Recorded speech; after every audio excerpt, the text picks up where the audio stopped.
नमस्कार दोस्तों क्या अजब संयोग है कि प्रधानमंत्री नरेंद्र मोदी जब दिल्ली की जीत का जश्न मना रहे थे, ठीक उसी वक्त उनके सबसे बड़े दावे का पर्दाफाश उनके ही एक मुख्यमंत्री ने कर दिया।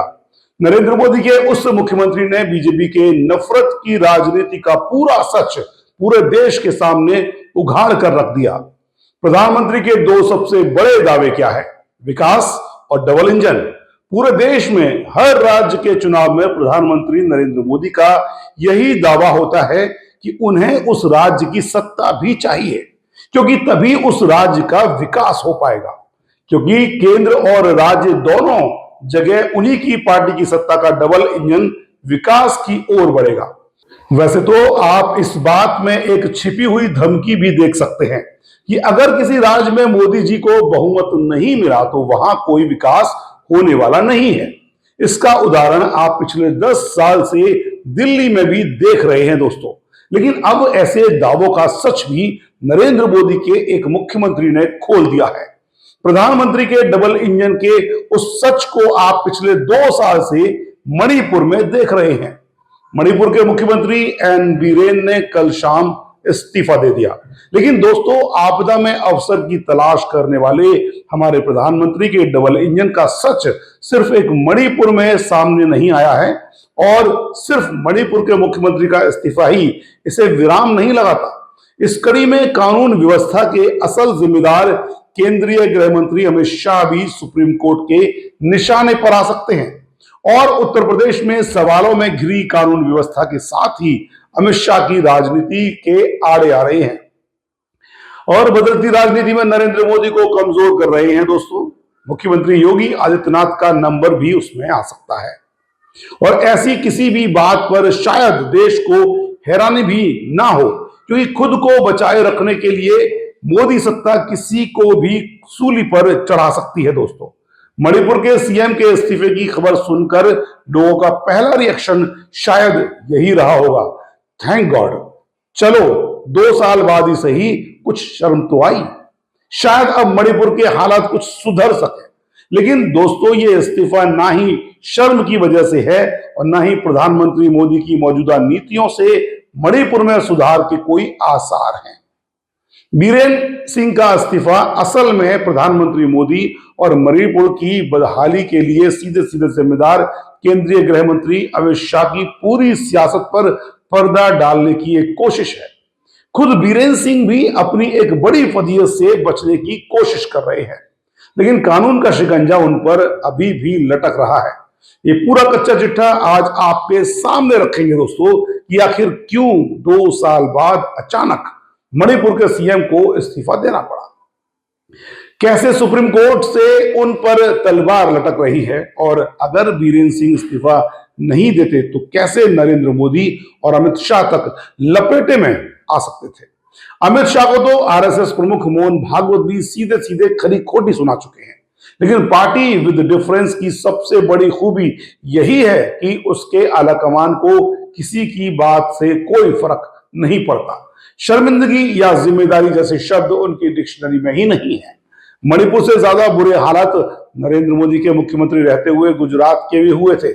उस वक्त की डबल इंजन वाली सरकार के प्रधानमंत्री अटल जी ने मोदी को राजधर्म की बात कही थी, लेकिन नरेंद्र मोदी ने राजधर्म की जगह अटल जी के साथ ही पूरे देश को वो गुजरात मॉडल दिखाया जिसके जख्म पिछले 2 साल से मणिपुर सह रहा है। मणिपुर पिछले 2 महीनों से जातीय हिंसा की चपेट में है दोस्तों, जहां मैतई और कुकी समुदायों के बीच संघर्ष अब भी जारी है। इस हिंसा में अब तक 200 से ज्यादा लोगों की मौत हो चुकी है और हजारों लोग अब भी अपने राज्य में शरणार्थी बनकर टेंटों में जीवन यापन कर रहे हैं। अभी 2 दिन पहले भी 8 फरवरी को उग्रवादी समूह केसीपी के कैडरों ने थोबल जिले में मणिपुर राइफल्स की एक चौकी से कई हथियार और भारी मात्रा में गोला बारूद लूट लिया।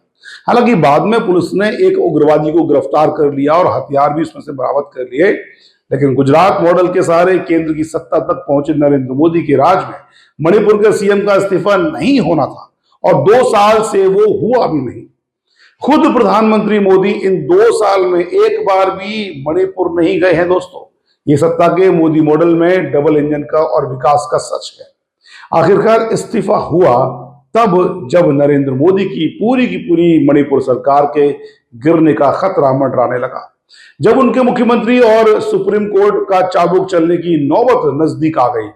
दोस्तों, मणिपुर में आज से बजट सत्र के साथ ही कांग्रेस मुख्यमंत्री बीरेंद्र सिंह के खिलाफ अविश्वास प्रस्ताव लाने वाली थी, लेकिन नरेंद्र मोदी को असल खतरा कांग्रेस के अविश्वास प्रस्ताव से भी ज्यादा यह था कि उनके अपने कई बीजेपी विधायक भी इस अविश्वास प्रस्ताव में कांग्रेस की तरफ से खड़े हो सकते हैं।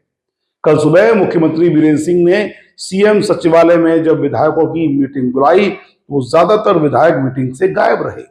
आखिरकार हालत को भांपते हुए बीरेंद्र सिंह ने मजबूरन इस्तीफा दे दिया। अगर वो ऐसा नहीं करते तो शायद कांग्रेस का अविश्वास प्रस्ताव पारित हो जाता और सरकार गिर जाती। इससे मोदी जी के डबल इंजन की नाकामी का सच तो फिर भी सामने आ गया, लेकिन उन्होंने सरकार और अपनी फजीहत दोनों बचा ली। दिल्ली की जीत के जश्न में मेन स्ट्रीम मीडिया आपको इस खबर को रूटीन की तरह दिखाकर गायब कर देगा। बताया तो यह भी जाता है कि बुधवार को बीरेंद्र सिंह 4 अधिकारियों के साथ चार्टर्ड प्लेन से विमान से अमित शाह से मिलने दिल्ली पहुंचे। उनके साथ उनके कुछ स्वामी भक्त मंत्री भी थे। मुख्यमंत्री बीरेंद्र सिंह अपनी हालत और दिल्ली तक पहुंचती उस आंच का एहसास कराने ही दिल्ली पहुंचे थे, लेकिन अमित शाह को पहले ही सब कुछ अंदाजा लग चुका था। शायद इसीलिए उन्होंने अपने मुख्यमंत्री से मुलाकात नहीं की। शायद दिल्ली के नतीजों से पहले अमित शाह या नरेंद्र मोदी खुद को यूं ही एक्सपोज होने और किसी तरह का झटका बर्दाश्त करने की स्थिति में नहीं थे। दोस्तों, ऐसे में बीरेंद्र सिंह भी फिसल पड़े तो हरी गंगे की तर्ज पर सीधा महाकुंभ पहुंच गए और संगम में डुबकी लगाकर अपने पाप धोने की कोशिश की। दोस्तों, महाकुंभ स्नान के बाद वो वापस इम्फाल लौट गए।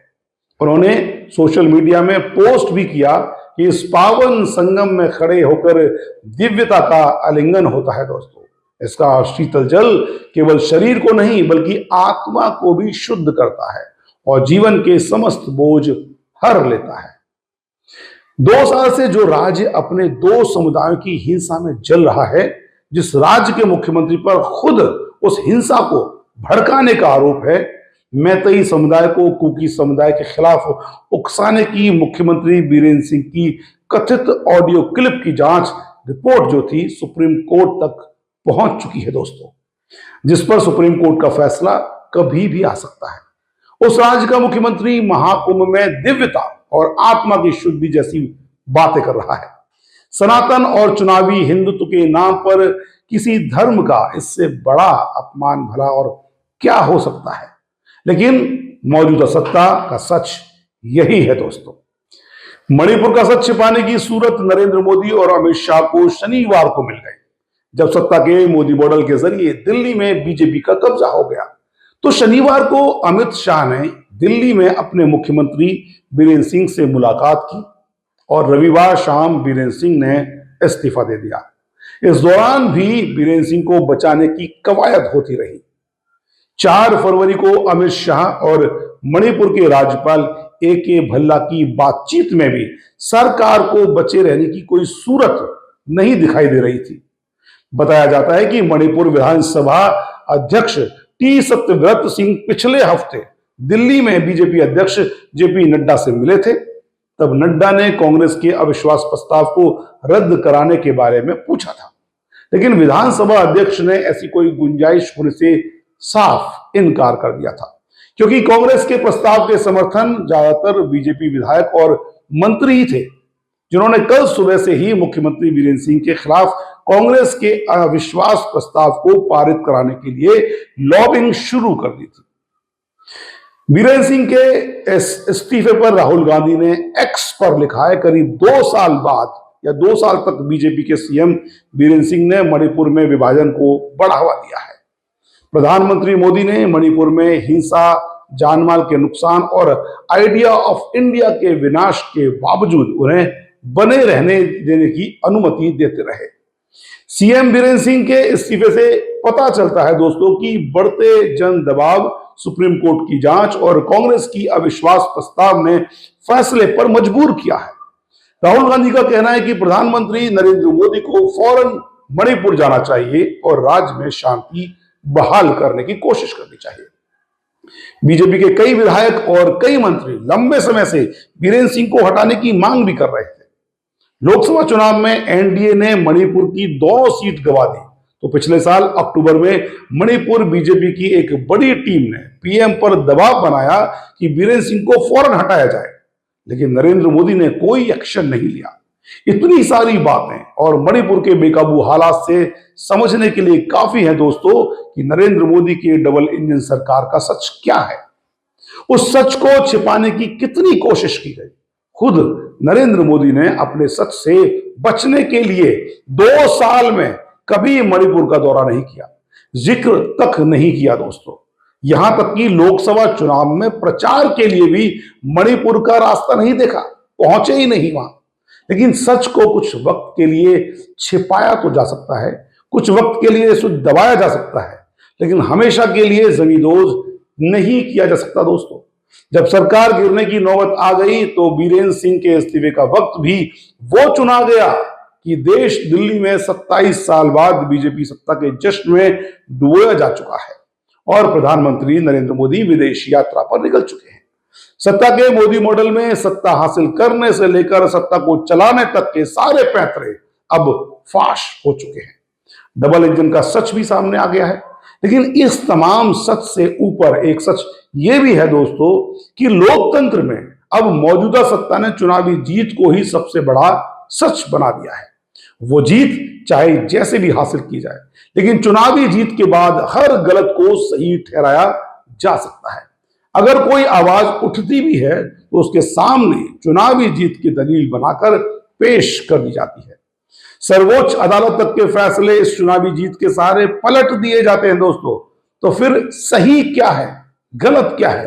लोकतंत्र में अब इसका फैसला आप ही को करना है दोस्तों, जनता को ही करना है, और ये जनता आप हैं।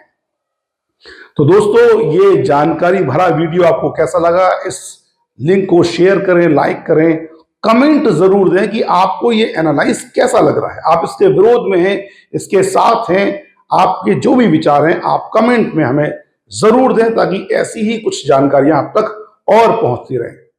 नमस्कार।